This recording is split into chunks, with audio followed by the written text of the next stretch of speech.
Well, it's Groundhog Day. Again. And that must mean that I am Professor Robert E.G. Black, and this is the Groundhog Day Project. It's one of those infinite time loop situations you might have heard about. It's a thing where the same day keeps happening. Time.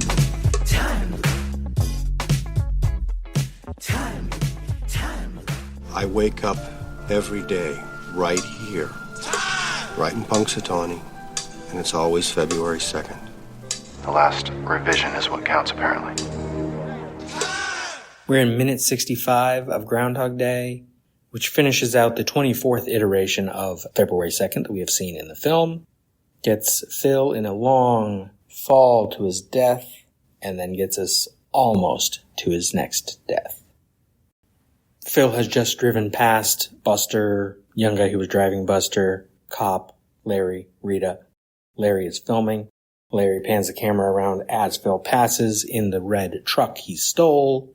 And right off the cliff, as the minute begins, the truck is flying. It takes it like 10 seconds to get to the ground below.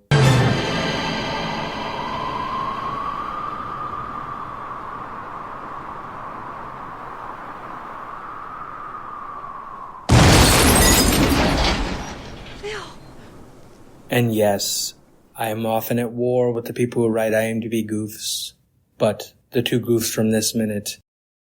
No, there are two goofs from this minute that are absolutely correct, good on you people, and there's one that is stupid as fuck. The stupid as fuck one is that Rita's hair changes from shot to shot. Like, really? She's outdoors where there might be a breeze, and also it's a fucking movie where they do multiple takes and you're a fucking idiot for even complaining about the position of someone's hair. Unless someone suddenly switches in the middle of a scene from having hair to being completely bald, where the hair turns blue halfway through the minute and there's no explanation for it. Shut the fuck up about people's hair. What do you expect them to do? Glue all of her hair perfectly still so that it can't move in any shot? That would look ridiculous. But also, congratulations, you are correct. The red truck on the shot where it leaves the cliff, and as it's falling, that truck has no engine. Probably because, you can resell the engine, reuse the engine, and then you're not damaging everything. You're just damaging the frame and the truck and basic stuff. They probably remove more than just the engine, I would think. Also, all the chemicals and stuff that would be in an engine, maybe they remove the gas tank too, so that you don't leave all that down in this explosion. Well, there have to be something in there, because it does explode. Presumably a planned explosion, so they probably had something in it triggered to explode. It hits the ground, it explodes. The other goof from this minute is, if you look closely at Larry's camera, the orange light from the explosion is clearly the orange light of there's a name for these. It's a common film production light array. Oh, I forgot what it's called. It's like a 4x2 set of lights, and there's also 4x4s. This one I think is actually 2x3. I think it's only 6 lights. Basic lighting array. Got an orange gel on it, or maybe orange bulbs. I'm not sure. It's not that clear in the reflection, but it is reflected in the lens so that you can see on Larry's camera that they are not looking at an explosion. There is a noise in the explosion as it starts that some people have interpreted, including myself, as being representative of the groundhog screaming or squealing.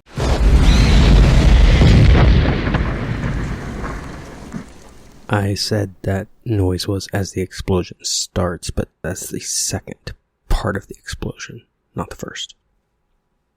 Just kind of nitpicked myself there. I don't know if that's what it's supposed to be. It might be an actual noise the explosion made. I'm not sure. It could be like an air bursting out of a tire or something. Explosion. Rita reacts. She just says, Phil.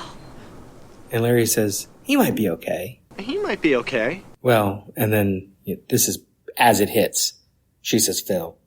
Larry says, he might be okay. Then the explosion. And he says, well, no, probably not now. Well, no, probably not now. You are such a dick, Larry. I said in my blog, and I've said at least once in this show, that Larry is like a proto-Phil.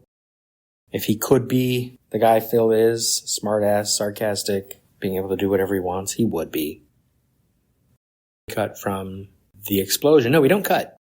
We fade from the explosion to the alarm clock, which is a fantastic way of doing that edit. I like that this isn't a cut.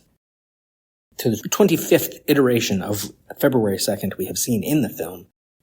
Interior, bedroom, alarm clock, close up, 6 a.m. Then put your little hand in mine. There ain't no hill or mountain we can't climb. Babe, I got you, babe. I got you, babe. I got you, babe. And Phil sits up just enough to look around the room, realizing, even though he told Rita there was no way out, he thought he found a way out, and he didn't. And he just says, "Ah, nuts." And he lays back down. Cut to interior, dining room. As Phil comes from where the stairs are to upstairs, walks into the dining room, over to Mrs. Lancaster, and she, of course, is ready to be the nice host that she is. She says, "Did you sleep well, Mr. Connors?" But he doesn't react. Instead, he goes past her to the buffet, grabs the toaster, unplugs the toaster. As she's saying, would you like some? And he takes the toaster, and she's like, "Toast?" As he walks away. Did you sleep well, Mr. Connors? Would you like some toast?